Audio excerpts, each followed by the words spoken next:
বাংলাদেশ এখন কঠিন সময় পার করছে, তাই অতীতে যে কোনো সময়ের চেয়ে ঐক্যবদ্ধ থাকতে সবার প্রতি আহ্বান জানিয়েছেন প্রধান উপদেষ্টা অধ্যাপক ডক্টর মোহাম্মদ ইউনূস।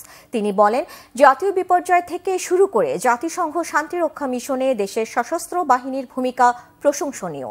তাদের মাধ্যমে আন্তর্জাতিক অঙ্গনে সুনাম কুড়িয়েছে বাংলাদেশ। রিপোর্ট সৈয়দ আব্দুল মুহিতের। মিরপুর সেনানিবাসে defence services command and staff কলেজে দেয়া হলো 2024 সালের ন্যাশনাল ডিফেন্স কলেজ কোর্স এবং আর্ম ফোর্সেস ওয়্যার কোর্স সমাপনী সার্টিফিকেট। প্রধান উপদেষ্টা ও নোবেলজয়ী অধ্যাপক ডক্টর মোহাম্মদ ইউনূস সফল কোর্স সম্পন্নকারীদের হাতে এই দুই কোর্সের সার্টিফিকেট তুলে দেন। এবার এনডিসি কোর্সে 18টি বন্ধু প্রতিম দেশে 33 জন সহ মোট 95 জন এবং আর্ম ফোর্সেস ওয়্যার কোর্সে সেনা, নৌ ও বিমান বাহিনীর 55 জন অফিসার অংশ নেন। ভাষণে জুলাই আগস্টের শহীদদের কথা স্মরণ করে প্রধান উপদেষ্টা বলেন, তাদের কারণেই নতুন বাংলাদেশ পেয়েছে দেশের মানুষ। I also pay my tribute to all who sacrificed their lives to make July Revolution possible. তিনি বলেন, বৈশ্বিক ও কৌশলগতভাবে একটা কঠিন সময় পার হচ্ছে, বাংলাদেশের ব্যতিক্রম নয় বলেও মন্তব্য তার।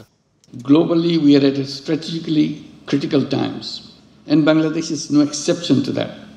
Ramifications of our actions will have far-reaching consequences. It's only the people of a nation that can decide on the destiny of their nation. To thrive, we need to be together more than ever before. Doctor Yunus বলেন, জাতীয় বিপর্যয় থেকে শুরু করে জাতিসংঘ শান্তিরক্ষা মিশনে দেশের সশস্ত্র বাহিনীর ভূমিকা প্রশংসনীয়।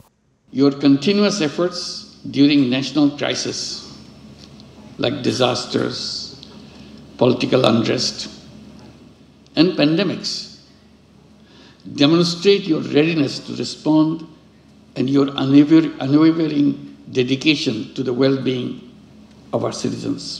Your contributions to global peace to the United Nations is internationally acclaimed. I want to give you a big applause for your role, international role. জাতীয় নিরাপত্তা নিশ্চিতে এনডিসির উচ্চতর পাঠ্যক্রমে রাষ্ট্রের বিভিন্ন গুরুত্বপূর্ণ বিষয় অন্তর্ভুক্ত থাকায় সন্তোষ প্রকাশ করেন প্রধান উপদেষ্টা ডক্টর মোহাম্মদ ইউনূস।